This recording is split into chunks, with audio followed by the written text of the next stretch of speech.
La Voz del Derecho presenta Panorama Económico. Los hechos, las cifras, las medidas oficiales, el sistema cambiario, monetario y crediticio. Dirige y conduce Luis Alberto Ávila.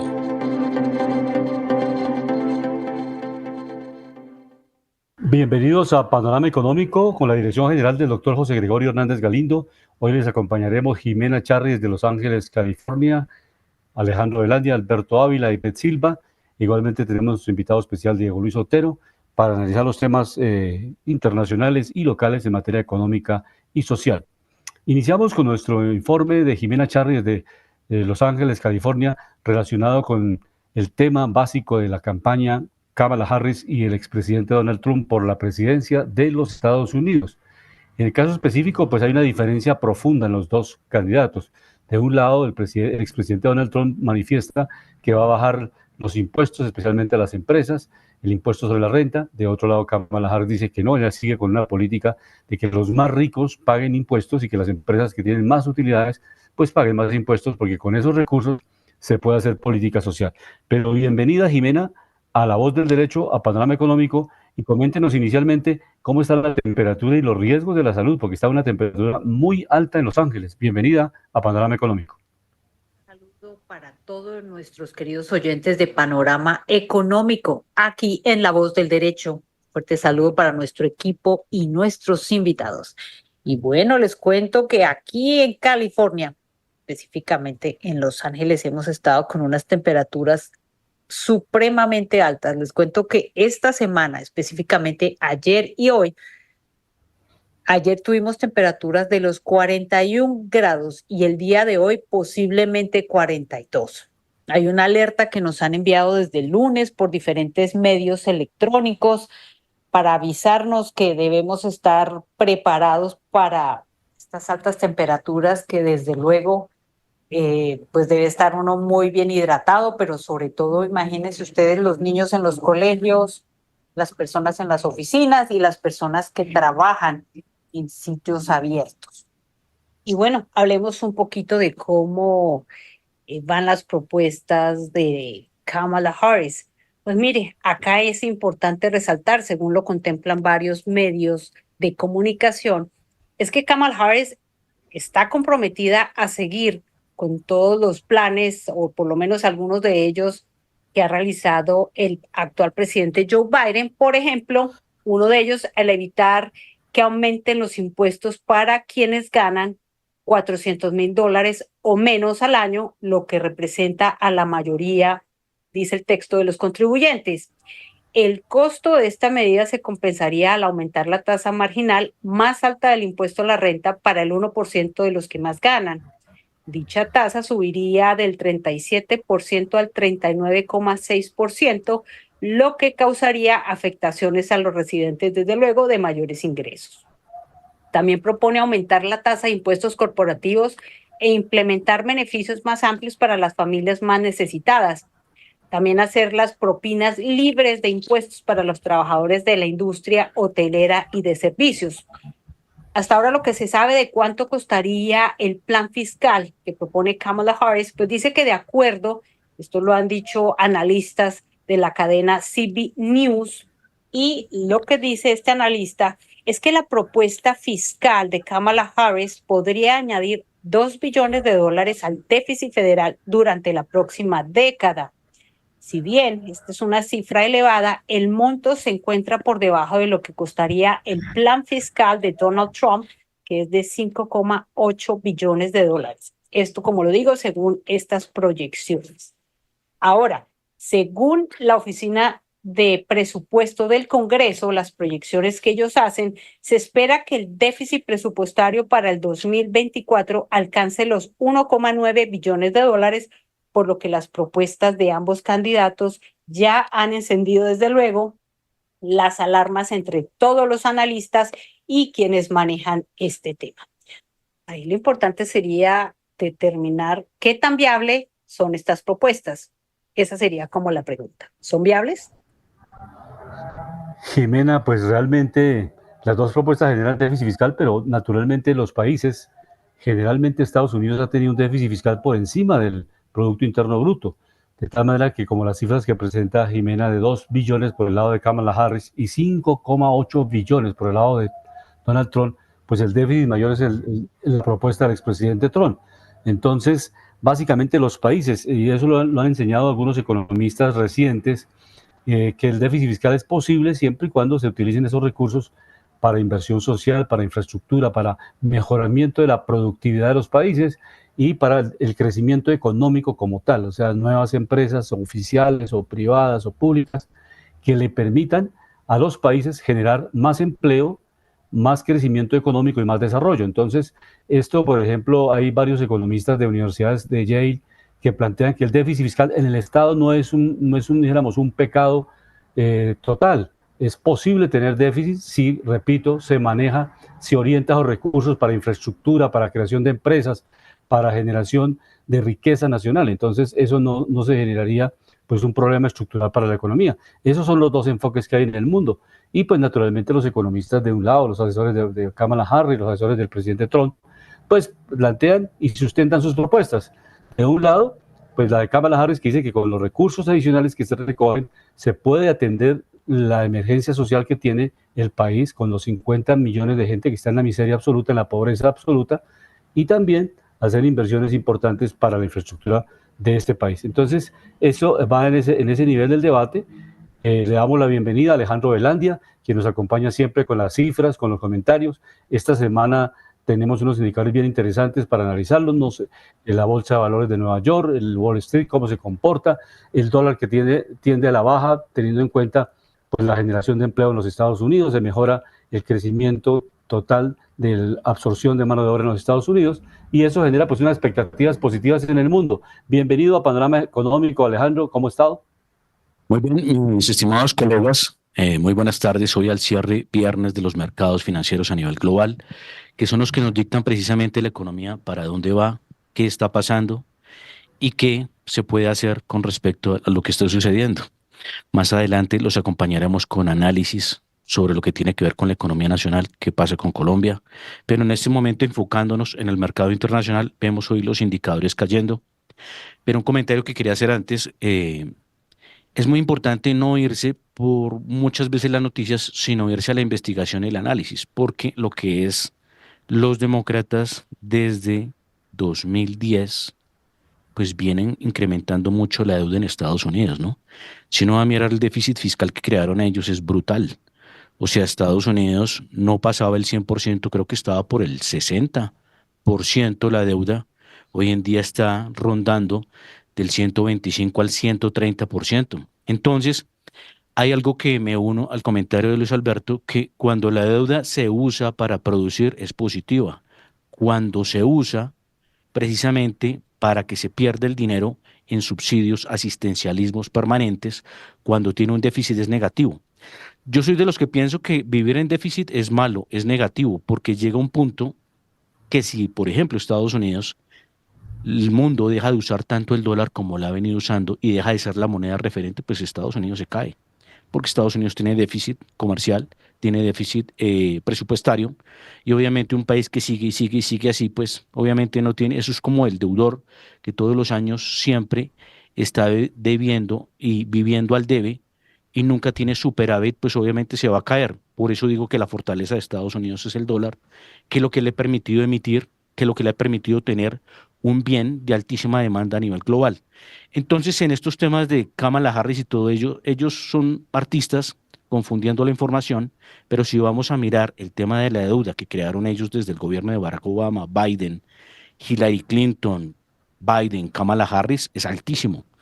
Una de las cosas que yo siempre analizaba y que aplaudía mucho del gobierno Trump era la baja de los impuestos para que el sector industrial y productivo y de servicios fuera más eficiente y potente. Obviamente los resultados lo mostraron, las compañías crecieron mucho en Estados Unidos, pese a los problemas no se ha caído la economía norteamericana porque las compañías tienen más margen operativo a nivel de utilidades, a nivel de ingresos, a nivel de operación y todavía con esto llegaron a ser más competitivas. Y hablando del tema de los Estados Unidos, miramos hoy la bolsa de Nueva York en sus tres principales índices, Dow Jones, hoy cierran los 40.345 puntos y cierra con una caída del menos 1.01%. En el caso del Standard Poor's 500, 5.410, este también cierra negativo, menos el 1.69%. Y en el caso del Nasdaq, cierra en los 16.694 y este también cierra negativo en menos el 2.53%. También mirando otros indicadores, miramos las acciones más transadas dentro del mercado en el día de hoy. Vemos a la acción de Nvidia que sigue cayendo, viene perdiendo capitalización después de haber estado en un rally subiendo. Hoy la vemos en los $102 y cae al menos 4.03%. Es una caída fuerte, viene teniendo caídas fuertes. Otra que cae muy fuerte es la acción de Tesla. Recordemos que esto es una compañía que es grande, es una caída fuerte para este activo, menos el 8.45%, cierra en $210. Y otra de las acciones importantes en el mercado, esta sí cierra levemente a la baja, menos el 0.70% y cierra en los $220. Recordemos que Nvidia, Apple, Microsoft y otras dentro del top 10 son de las acciones con más valor a nivel bursátil en el mundo. Pero un dato interesante, Alejandro, el petróleo va y la OPEP ha hecho un acuerdo para frenar la producción en los próximos 2 meses y eso pues desde luego producto del precio del petróleo que ha venido bajando. O sea, China y Estados Unidos no han tenido comportamientos, digamos, ascendentes en la demanda de petróleo, que es una de las causas de la inflación en el mundo. O sea, cuando los petroleros y el presidente Biden les decía, mire, dejen de tener tantas ambiciones exageradas para ganar tantas utilidades y por qué no sacrifican un poco las utilidades y no elevan tanto el precio del petróleo, porque ese es uno de los factores más determinantes en la inflación en el mundo. O sea, aquí le suben a CPM 800 pesos, 500 pesos y tuvimos el paro camionero. Entonces, la ruta es esa, o sea, como en este momento la OPEP está programando prácticamente, decidiendo la disminución de la producción para evitar la caída del petróleo que se está registrando y obviamente la estructura de precios que no es halagüeña en materia petrolera. ¿Cómo le parecen estos datos? Sí, hay algo muy importante y qué bueno el comentario porque nos abre para un análisis profundo no solo a nivel internacional, sino Colombia. Resulta, Luis Alberto, queridos colegas y oyentes, que el fracking y los crudos pesados son costosos de extraer. Entonces, cuando el petróleo se cae, pues estos empiezan a tener problemas. Dicen que en los temas de pesados y fracking llegan a ser de costos de $40 a $60 por barril, costos de operación, ¿no? Entonces lo que pase de ahí para allá ya empieza a ser utilidad, pero pues obviamente un crudo, el barril de crudo, si se está cotizando en 70, en $60, pues ya el tema es diferente porque muchas compañías empiezan a tener problemas, muchos países que viven de los hidrocarburos como Colombia empiezan a tener problemas. Recordemos que en Colombia la empresa número 1 del país por ingresos de lejos, porque la segunda no se le acerca, en el tema de volúmenes de ingresos, pues obviamente es muy importante, es el primer rubro de exportaciones, por ejemplo, para nuestro país, para otros países también en el mundo. Miramos, por ejemplo, países como Arabia Saudita, Irak, Irán, Qatar, Kuwait, Venezuela, México, Brasil, Canadá, que depende mucho de esta materia prima. Miramos que Canadá casi siempre está produciendo por encima de los 3, 4 millones de barriles diarios. Estados Unidos se llegaría a caer mucho si se cae también mucho el precio del barril, porque recordemos que gran parte también del crudo que produce Estados Unidos y Canadá son crudos pesados, que son costosos de operar. Entonces me parece que hace más mal que se caiga el crudo que se disparen precios. Recordaba crisis del 2008, cuando el petróleo llegó a tocar valores de 140, $150, pues no había una inflación desproporcionada, más sin embargo esta industria, como mueve muchas industrias como energía principal vertebral, pues obviamente venía con mucho dinamismo China, que viene creciendo a pasos muy grandes, venía creciendo a tasas del 8 o 10% anual, que es pues una envidia para los demás países.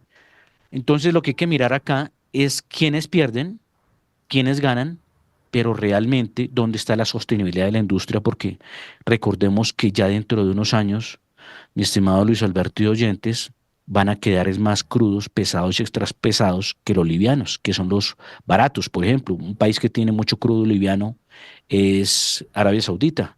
País que tiene muchos crudos pesados, Venezuela, Colombia y otros, ¿no? Un aspecto interesante que tenemos hoy en el registro del panorama económico es Nubank.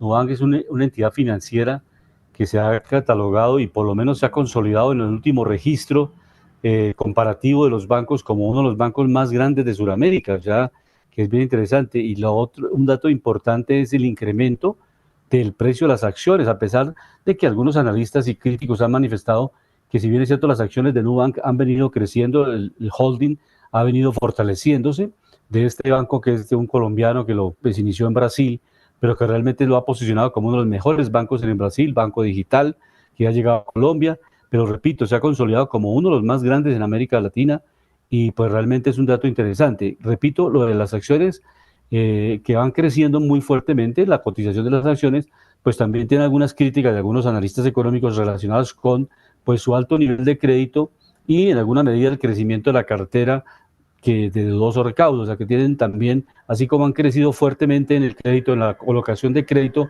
a capas medias y bajas de la población a través del crédito digital, 100% digital, porque ellos no tienen oficinas físicas en ninguna parte, sino todo lo manejan a través de los medios electrónicos, de tal manera que su crecimiento ha sido geométrico, pero igualmente también ha crecido su cartera de manera vertiginosa en algunos sectores del mercado financiero, en los cuales pues obviamente no hay el retorno de manera eficaz de esos créditos. Esa es la duda que tienen relacionada con el, digamos, con el examen de este banco en particular, pero desde el punto de vista accionario ha venido creciendo y se ha fortalecido en América Latina. No sé qué datos tenga Alejandro, pero realmente es uno de los bancos de mostrar en este sector del continente, básicamente su crecimiento, su estructura, el modelo de negocio que es 100% digital, no tiene costos fijos en materia de locales, oficinas físicas, sino que básicamente uno saca su tarjeta de crédito a través del teléfono, la tarjeta de crédito, maneja su cuenta a través del teléfono, a través del sistema financiero, del sistema electrónico o un computador, en el cual pues tiene toda la información y maneja cuentas y todos los movimientos financieros. ¿Cómo le parece este dato? Sí, de acuerdo, y es muy bueno hacerlo relevante. ¿Por qué? Porque resulta que este banco ha crecido mucho. Este banco, recordemos, comenzó, como lo decía mi estimado colega, con David Vélez en Brasil.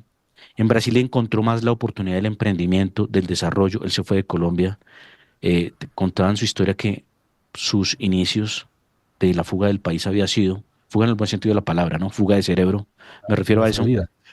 La salida era por el tema de la violencia que tuvo Colombia en los años 90, comenzando 2000. Pero miramos el precio de la acción de Nubank. Recordemos que esta acción empezó cotizándose dentro de los $11, llegó a caer, en el 2022 a un precio de $3.47. Es buena estrategia para haber comprado ahí, Luis Alberto. $3.47, 17 de junio del 2022. Hoy en día, hoy está al cierre de los mercados en los $13.70 y pues obviamente la vemos que ya está en alza. Recordemos que venía con unos valores por debajo de los $4 el 6 de enero del 2023. $3.56 y hoy ya estamos a $13.70. Obviamente este banco, como está en digital, pues obviamente tiene menos gastos en bienes raíces, no tiene oficinas, como decía Luis Alberto, entonces obviamente tiene menos personal, entonces obviamente todo lo que se economiza a nivel operativo pues es grande, pero pues también castiga también la generación de empleo y el tema de empleo, ¿no? Y obviamente pues es necesario que también las industrias tengan una correlación con la población, porque pues obviamente si las empresas tecnológicas empiezan a salir de mucho personal, pues ¿qué va a pasar con el empleo? Muchos dicen que está migrando también a las tecnologías y que se están volviendo empleos unipersonales, pero me parece que es importante hacer en esto un balance y también mirar que en esta compañía uno de los grandes padrinos de Nubank fue uno de los hombres más ricos del mundo, que es Warren Buffett, a través de su fondo de Berkshire Hathaway, que fue uno de los que inyectó dinero a este emprendimiento, ¿no?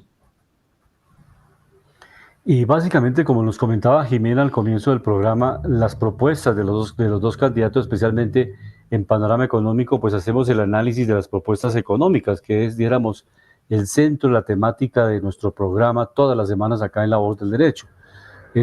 Particularmente el candidato expresidente Donald Trump ha venido manifestando especialmente que los estadounidenses esperan un recorte de impuestos de miles de millones de dólares y que el crecimiento será tan fantástico que no vale la pena preocuparse por los déficits presupuestarios. O sea, en el fondo los dos están planteando, como lo mostró, o por lo menos lo referenció Jimena en las cifras, que el déficit con Donald Trump puede llegar a 5,8 millones de dólares y con Kamala Harris puede llegar a 2 millones de dólares. Esa es la cifra que nos daba como referencia Jimena, o sea que el déficit sería mayor con Donald Trump, y él mismo lo manifiesta que es posible que se llegue a ese porque él tiene grandes propósitos, grandes proyectos para desarrollar y obviamente los tiene que desarrollar con los recursos de las finanzas públicas de los Estados Unidos.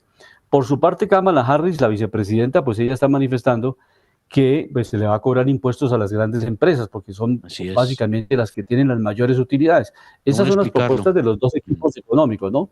Y desde luego ella manifiesta que esto es necesario porque es allí donde están las mayores utilidades y que el efecto directo, el efecto inmediato no es que las empresas vayan a crear nuevas empresas, porque en el corto plazo no se crea una empresa necesita 2, 3 años de maduración. Las empresas industriales, ¿no? Y las empresas de alto rendimiento tecnológico no se pueden crear en 2, 3 meses, son procesos de innovación, de estructuración y de instalación e implementación de una empresa. Entonces, una empresa no es tan fácil crearla en el corto plazo. Pero esos son los dos esquemas en los cuales Kamala Harris ha venido planteando la necesidad, y no es la tesis de ella, es continuidad de lo que ha hecho Joe Biden en la presidencia. Entonces, digamos, los dos partidos mantienen sus tesis. El uno, que obviamente que hay que bajar los impuestos, y desde luego también se sube el déficit, en el caso del expresidente Trump.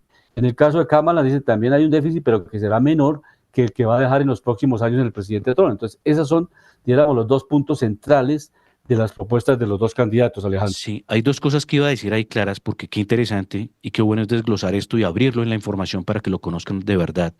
Lo que pasa es que Trump quiere seguir apuntalando el sector productivo. Una de las formas positivas de apuntalar el sector productivo de los Estados Unidos es que no se suban los impuestos, ¿sí? Porque al no subir los impuestos a las compañías les quedan más utilidades, y al quedarles más utilidades también Luis Alberto genera algo positivo. ¿Por qué? Por ejemplo, eso en el caso de una petrolera. Si una petrolera, por ejemplo, tiene más volumen de ingresos en utilidades también, ¿qué es lo que pasa?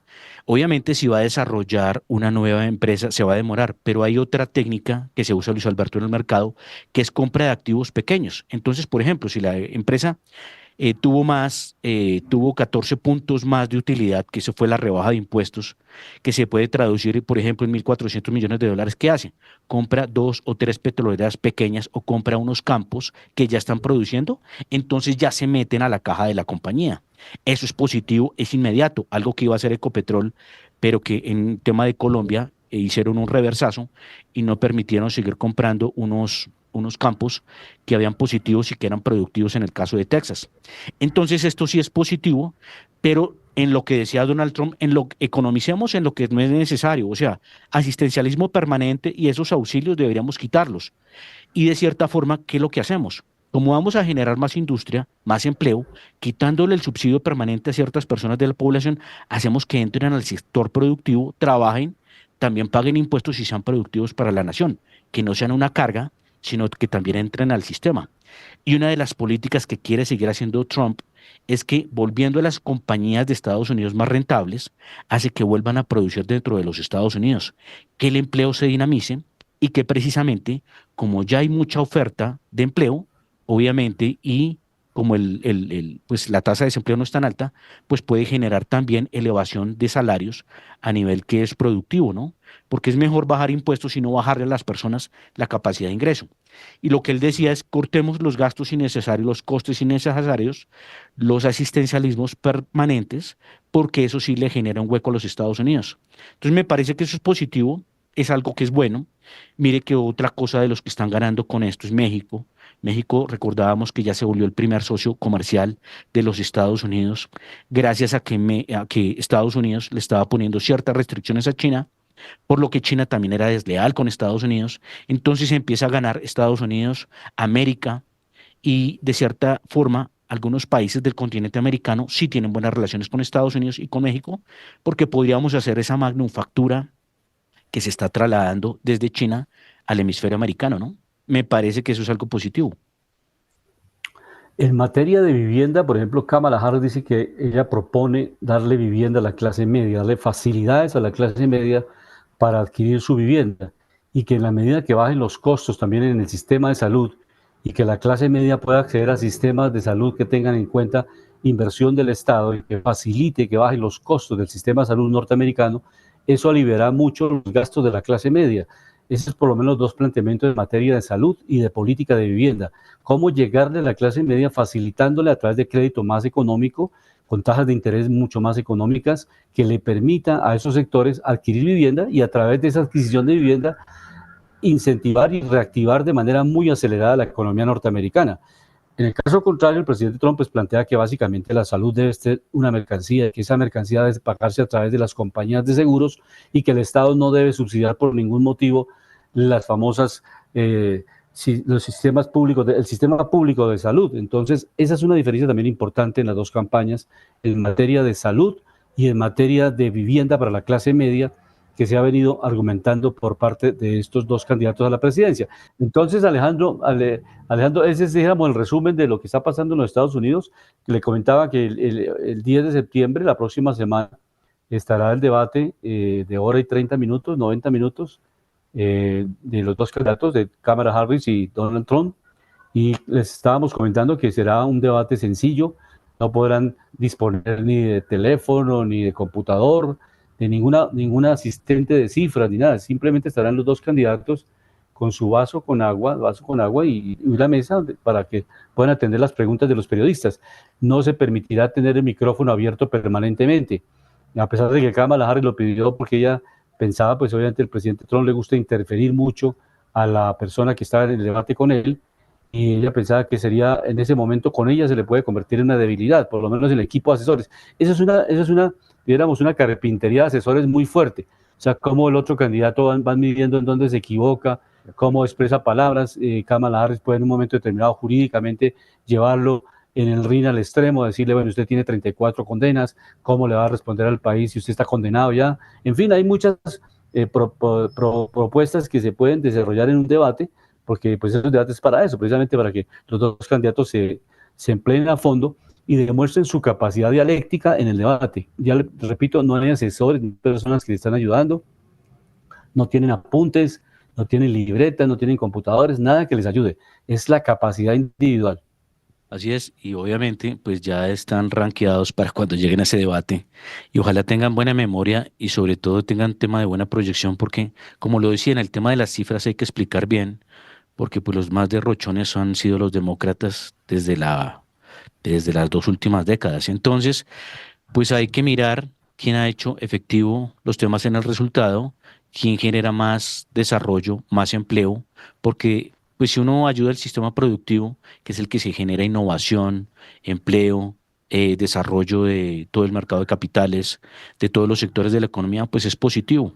Por eso es importante también ver que pues como ni Kamala Harris ni Walz son de tendencia de ciencias económicas, pues obviamente ellos se van a ver muy cortos ahí y pues los que van a dirigir el barco son otros atrás de ellos, ¿no? Porque ellos no tienen precisamente esa proyección, esa visión y se les veía como dos personas que eran muy parcializadas con el tema de que eran muy, o sea, eran la parte radical del Partido Demócrata en el tema de que tendían más al gasto público y no precisamente al desarrollo de los sectores de la economía.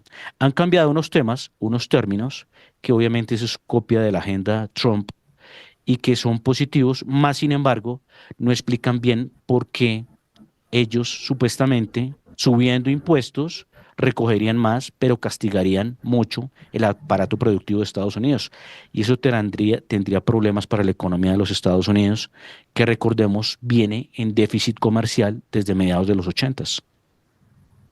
Sí, de otro lado tenemos hoy un invitado también especial que es Rafael Segrera, que es el presidente de pues, todo lo que tiene que ver con a la zona suramericana, de la industria básicamente electrónica y todo lo que tiene que ver con transición energética. Vamos a escucharlo en sus planteamientos y las perspectivas que hace para Colombia y como país que está compitiendo en América Latina. El inversionista, el empresario, para poner su dinero a funcionar, para poner su dinero en la industria, tiene que tener un marco regulatorio que sea favorable, tiene que tener unas condiciones macroeconómicas y en general en términos de seguridad fiscal, de seguridad, de todo el contexto que tiene que ver con la parte económica para decidir poner su dinero, invertir, sea en una industria, sea en un comercio. En el caso de la industria en particular, es qué le ofrece el mercado, cuáles son las dinámicas de mercado, cómo están los elementos económicos de ese mercado, pero también en términos de competitividad.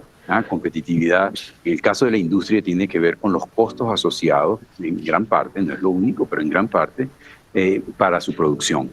Entonces, si vamos a ver el costo asociado, la energía podría ser interesante, no necesariamente el más competitivo, pero interesante. Lo más interesante puede ser que una energía, cuando vemos la matriz energética colombiana, una matriz energética bastante interesante. Ahora, cuando lo comparas con otros países de la región, tiene fuerte competitividad en eso, porque Brasil, por ejemplo, tiene una matriz muchísimo más interesante también que la colombiana. Entonces, hay una serie de factores que son costos estructurales, situación que ofrece el gobierno también en términos de seguridad fiscal y condiciones macroeconómicas del mercado. Entonces, básicamente, Colombia compite con sus vecinos y tiene muchas fortalezas, pero también tiene otras debilidades que tiene que seguir tratando porque no está en una condición de solo player, ¿ok? Si vemos un ejemplo concreto con lo que conversábamos recientemente sobre el IRA, que tiene que ver con ese gran programa que están haciendo los Estados Unidos. Es verdad que es proteccionista para los Estados Unidos. Sin embargo, es también nearshoring y friendshoring. Cuando vemos nearshoring, quien está aprovechando es mucho más México.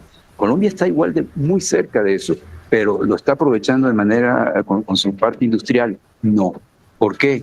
Hay que preguntarse a esos inversionistas porque probablemente no consiguen aquí las condiciones dadas y las están consiguiendo en México. El análisis de Rafael Segrera, que es bien interesante, Alejandro, porque está poniéndonos en la comparación con Brasil, nuestra matriz energética. Si bien es cierto, tenemos una matriz interesante porque tenemos hidroeléctrica como una de las fuentes mayores de generación de energía en el país, tenemos potencialidades en hidrógeno, potencialidad eólica, potencialidad solar también tenemos, pero lo que han recomendado distintos, inclusive la misma presidenta de la Asociación Nacional de Energías, de todo lo que tiene que ver con la transición energética, ha manifestado que no es excluyente los dos tipos de energía en el mundo, o sea que se puede seguir con la energía hidráulica, pues obviamente con el gas como una fuente también importante, y que simultáneamente se pueden ir desarrollando las energías renovables de tal manera que eso le permita fortalecer la canasta energética a cada país. Como lo manifiesta Rafael, un analista internacional, que es necesario que Colombia también mejore los aspectos macroeconómicos importantes, el tema de la seguridad. O sea, el tema de la seguridad no es un tema caprichoso. O sea, si este país no supera el nivel de violencia que tiene, pues muchos inversionistas no vienen a Colombia por uno de esos factores, que es precisamente el nivel de seguridad para la inversión. Yo no puedo invertir en un municipio donde se registre violencia. Entonces, en ese municipio puede tener reservas, por ejemplo, agrícolas o reservas minerales o reservas en alguna estratégico producto a nivel global que se necesita, pero no se llega a invertir allí si hay un conflicto armado. Entonces, eso nos quita competitividad. Esa razón, más que el enfoque coyuntural, si es de este o del siguiente gobierno, los próximos 10 años, es cómo el país logra superar estos niveles de conflictividad para que se convierta en un atractivo competitivo con México, con Brasil. Como lo expresaba Rafael, Brasil es mucho más competitivo en materia de la canasta energética que Colombia, la capacidad, el tamaño de la economía de Brasil. Igualmente México ha tenido la absorción de las empresas, lo que él hablaba del que ha podido llevar empresas de Estados Unidos, localizarlas en México, con unos atractivos muy importantes, cosa que Colombia no ha logrado hacerlo. Entonces, esa diferencia es clave, Alejandro.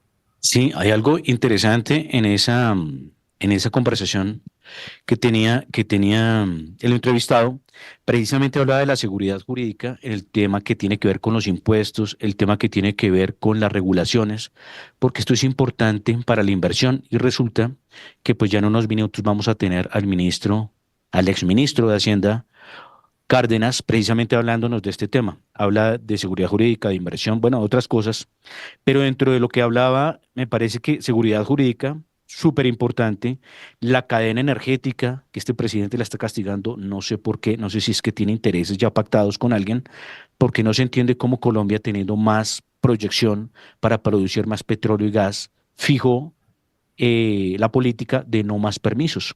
Obviamente esto perjudica mucho a Colombia.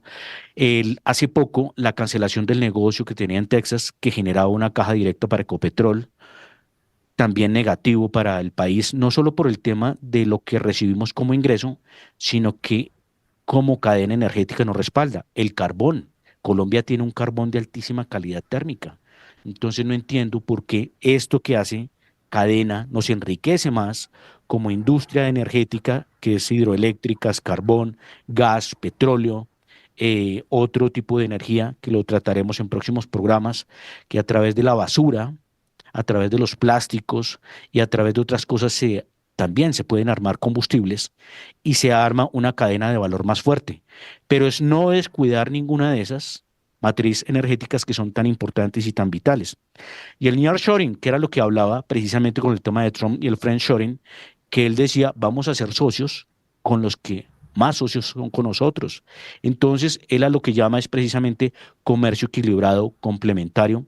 Lo recordaba, Estados Unidos perdió mucha competitividad y gracias a la administración de Trump han vuelto muchas compañías a ser fuertes, a generar un dinamismo y no por nada, pues Estados Unidos y muchas de las compañías que hoy en día tienen mayor bursatilidad y sus accionistas, pues están muy bien en este momento. Entonces, es un tema de un diálogo de manejo de cuidado de finanzas, pero me parece que estuvo muy integrada esta dialéctica a la realidad. Me parece que es algo que se necesita y es una visión y una proyección. Perfecto. En este análisis que estamos haciendo, pues esta semana tuvimos esa etapa difícil, compleja, el paro nacional de transportadores y todo lo que viene con la estructura. Vamos a ver si se conecta en algunos minutos Diego Otero, que fue viceministro de Minas, para que comentemos un poco el tema, y si no, lo tendríamos la próxima semana. Pero básicamente hay dos posiciones. La que tiene Diego Otero, que estuvo en esta área de Minas como viceministro, es que básicamente nosotros nos integramos al precio internacional, precio de referencia internacional, y según la teoría que manifiesta este grupo de investigadores, ingenieros e investigadores, es que nosotros no debíamos estar anclados al precio internacional, sino que debíamos tener en cuenta los costos de producción internos y no tener como referencia el precio internacional. Sí. Para Buscar no como un margen incrementos. intermedio, ¿cierto? Sí, sí, exactamente. Ese es digamos, el planteamiento de Diego Otero, que de pronto se conecte ahora, o si no, la próxima semana con mucha seguridad lo tendremos. Sí, Pero ese es ya de uno de los pronto argumentos de ellos. de pronto para que el oyente lo entienda, es que, por ejemplo, si a nosotros, o es un ejemplo, ¿no?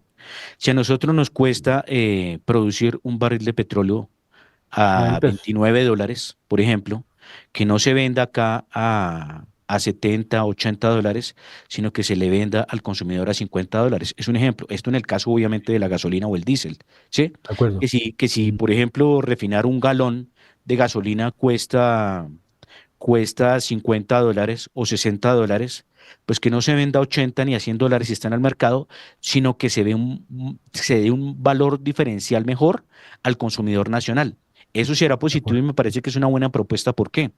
Porque eso también, si se sabe usar en las industrias, Luis Alberto y oyentes, pues nos genera un margen diferencial, que era lo que yo decía. Por ejemplo, Colombia, que está cerca al Canal de Panamá, que es un tránsito de bienes y mercancías de muchos barcos que van para muchos lados, muchos países. Obviamente, si nosotros, por ejemplo, vendemos combustible en las costas como centrales logísticas, vienen a producir acá, vienen a tanquear acá, vienen a hacer sus transacciones financieras acá, cosa que se pasa en Singapur, entonces sería un atractivo, si se sabe usar, ¿no? Obviamente, si no se sabe usar y se derroche, no se usa en el mercado para buscar un margen diferencial, pues sería negativo.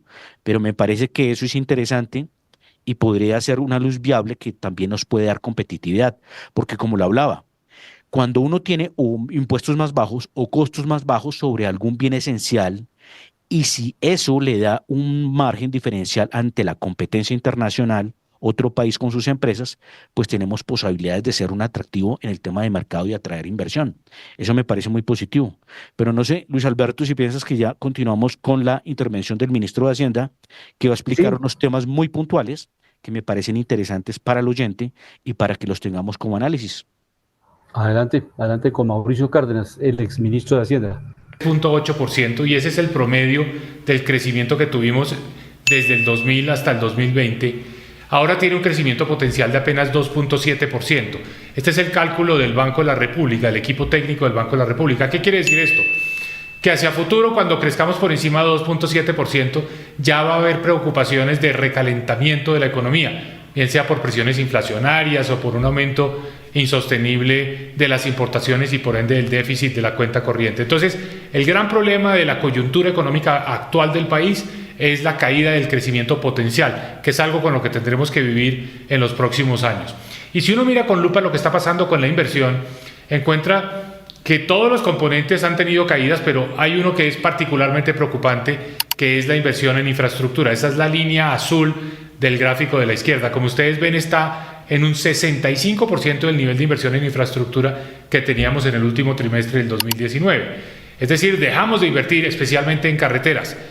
Esto es en parte resultado de políticas públicas. Este no es un resultado, digamos, de mecanismos económicos por cuenta de un aumento de tasas de interés o por condiciones, digamos, que podamos explicar de maneras diferentes a simplemente el que no se ha mantenido la continuidad de los proyectos que se iniciaron con las 4G y que pues obviamente se van terminando, y es necesario que esto, como una carrera de relevos, tenga nuevos proyectos que entran en la fase de construcción. Pero también ha habido una caída muy fuerte, aunque el nivel todavía es alto, de la inversión en maquinaria de equipo. Esta es una inversión fundamental, especialmente en sectores como la industria, la construcción, los sectores de tecnología, de las comunicaciones, etc. Entonces, caída fuerte en inversión en maquinaria de equipo después de la pandemia. Es donde ha habido la caída más fuerte realmente después del 2022. Y una caída secular, es decir, con una tendencia ya de muchos años en el sector de la vivienda. Esa es la línea azul. En este momento la construcción de vivienda en Colombia, o la inversión en vivienda, está en un 93% de lo que estuvo antes de la pandemia. No es cierto decir que esto es un fenómeno regional, que hay una caída de la inversión en toda América Latina. Por el contrario, la inversión en países como Brasil y como México, para hablar solo de esos dos, ha aumentado. Está por encima de los niveles del 2019. Eso es lo que se ve en el gráfico de la derecha. La caída de la vivienda es muy diciente, porque nosotros pasamos en Colombia de tener a mediados del año 2022 ventas de vivienda del orden de 25.000 unidades a estar hoy más cerca de los 12.000 unidades, o sea, la mitad. O los lanzamientos de proyectos, que es una forma de anticipar lo que va a pasar con la actividad del sector, cuando se inicia un proceso de ventas, es decir, cuando el constructor sale ya al mercado a presentar su proyecto. Estábamos hablando de 25.000, 20.000 unidades. Hace 2 años estamos ahora incluso por debajo de las 10.000 unidades de proyectos que se lanzan mensualmente. Todo esto tiene mucho que ver con la baja ejecución de la inversión pública. Este gráfico muestra el nivel de ejecución, porcentualmente hablando, a julio de este año, del 2024. Y como ustedes ven, hay sectores como el sector de la vivienda, para poner ese caso, donde la ejecución está apenas en un 30%. Julio son 7 meses de los 12, debería estar por encima del 50%. Está apenas en un 29%. Y esto pasa en otros sectores vitales para la economía, como el sector del transporte, donde la ejecución también está rondando apenas el 30% a julio de este año. Entonces aquí hay un problema que obviamente esto tiene que ver con la gerencia, la gestión, la eficiencia de la administración pública. Muchas personas dicen, no, pero el problema son las tasas de interés, que son mucho más altas en Colombia. Se lo ha oído incluso al propio presidente Petro. La gráfica de la derecha muestra la tasa de intervención del Banco Central, la tasa de política monetaria. Esa tasa de política monetaria hoy en Colombia es 10,75%. Incluso está un poco por debajo de la tasa de México y está muy al mismo nivel que la tasa de Brasil. Entonces ya vimos que Brasil y México tienen inversión que está subiendo. Este no es entonces el factor que explica por qué en Colombia está cayendo la inversión. Sí, entonces tenemos el balance de Mauricio Cárdenas, exministro de de Hacienda sobre la situación de la economía colombiana en los distintos ángulos. Pero escuchemos también a la ministra de Transporte comentando el levantamiento del paro y los acuerdos a los cuales llegaron con los transportadores. Vamos de realizar un acuerdo con las bases transportadoras, con todos los que estuvieron durante estos 3 días en este diálogo abierto con los diferentes representantes que estaban en esta protesta. Ayer nos habíamos levantado de la mesa, el gobierno nacional, después de estar revisando varias propuestas, había ofrecido que se pactara un único incremento de 800 pesos durante este año, con unos incrementos graduales de 200 pesos por mes. Y hoy, después de haber retomado la mesa, de haber recibido igual y haber iniciado este diálogo con propuestas de no aceptar ningún incremento, logramos llegar a un acuerdo, y ese acuerdo consiste, vamos a modificar la resolución que se había expedido el 29 de agosto, con el cual había resultado un incremento, un primer incremento de 1.904 pesos. Modificamos esta resolución y a partir de esa modificación se hace un primer incremento que es de 400 pesos y haremos un segundo incremento para llegar a los 800 pesos que ayer habíamos dejado sobre la mesa, que entra a regir el 1 de diciembre.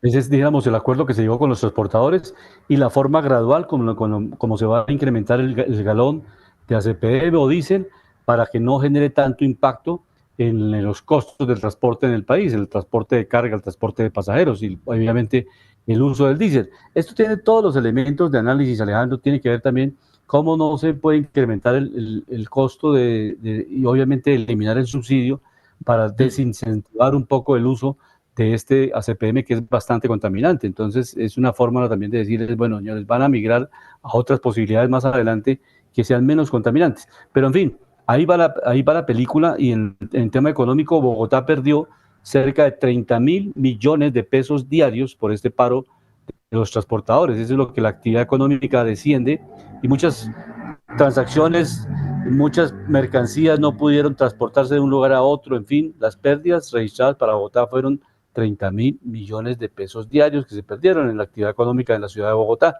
Otro tanto en el país que paralizó muchas actividades, en el caso del transporte de alimentos del llano hacia el centro del país, en la costa, en fin, en distintas regiones del país tuvimos traumatismos y estuvimos a portas de no tener suministro de gasolina suficiente porque no se podía transportar también a través de los carrotanques. Entonces, esos son los efectos, pero lo más importante es que se llegó a un acuerdo, sube 400 pesos en el primer mes, el galón de ACPM y a diciembre se dará la segunda alza de otros 400 pesos. Esta forma gradual es lo que se veía planteando desde hace rato para que no tuviera ese impacto y se hubiera evitado este tipo de enfrentamiento entre los manifestantes, los transportadores y el gobierno. Adelante, Alejandro. Ya llegamos, en 2 minutos llegamos al final de Panorama Económico. De acuerdo, Luis Alberto, y hay otra cosa que hay que notar ahí, que hay una cosa paradójica, que Gustavo Petro y todos sus amigos y allegados eran los que protestaban por subir el combustible y llamaban a paros que por subir el combustible. Entonces sí nos damos cuenta lo paradójico que es y a veces que el político se pone de ideólogo y cuando le toca enfrentar la realidad pues es otra muy distinta. Sí estamos de acuerdo con que se debía subir, pero debía ser gradual, o sea, no de a 400 pesos, sino desde hace mucho tiempo de a 50, 100 pesos para que el castigo no se viera muy fuerte. Más sin embargo, vemos que las finanzas de Colombia vienen muy lastimadas y lo que muchos le están diciendo al gobierno es deje de estar haciendo despilfarro y deje de estar más bien derrochando el dinero que es de todos los colombianos y más bien empiece a ajustar cuentas fiscales. Póngase en cambio de abrir ministerios como el de la igualdad, póngase a cerrar ministerios y reestructure el Estado en sus gastos, que es muy costoso. Nomás por darle contentillo a Francia Márquez, era 1.300.000 o 1.400.000 por año. Entonces, si nos ponemos a sumar y hacer una revisión del todo el gasto del Estado, vamos a encontrar que hay mucho despilfarro, hay ineficiencia del Estado y hay mucho clientelismo y hay mucha corrupción. Entonces, el llamado debe ser del ciudadano, del constituyente primario al Estado es, por favor, maneje bien las finanzas públicas, ayuda a generar desarrollo, bajando impuestos y reestructurando el gasto del Estado. Esto lo han hecho muchos países que volvieron a ser exitosos, como el caso lo nombraba Irlanda, Singapur y otros, que hoy en día tienen superávit, son muy eficientes y la verdad pues ya están dentro de los 5 o 10 países del mundo con los Producto Interno Bruto per cápita más altos del mundo. Pero mirando materias primas, otra cosa que preocupa a Colombia. El crudo WTI baja a los $68.14 y cierra 1.48% a la baja. En el caso del Brent cierran los $71.51 y cierra 1.62 negativo. En el caso de un refugio a nivel de capitales, sigue estable, ya se está moviendo por encima de la barrera de los $2.500. Hoy cierra el oro por onza en los $2.527 y este cierra levemente a la baja en menos el 0.63%. Y en el caso de la plata, otro refugio a nivel de capitales, otro metal precioso, lo vemos en los $28.25. Este cierra con una caída más fuerte en menos el 2.90%. Entonces, con esto cerramos en la reflexión de que hay que volver a un Estado más eficiente, hay que dejarle decir tantas mentiras a la gente y mostrarle las cifras en el resultado, y que lo que más nos genera bienestar es el desarrollo, ayudar mucho al sector productivo, democratizarlo, ayudar también al sector transporte, que es el que nos trae los bienes y mercancías. Recordemos que hay más de 500.000 camiones en Colombia, Luis Alberto.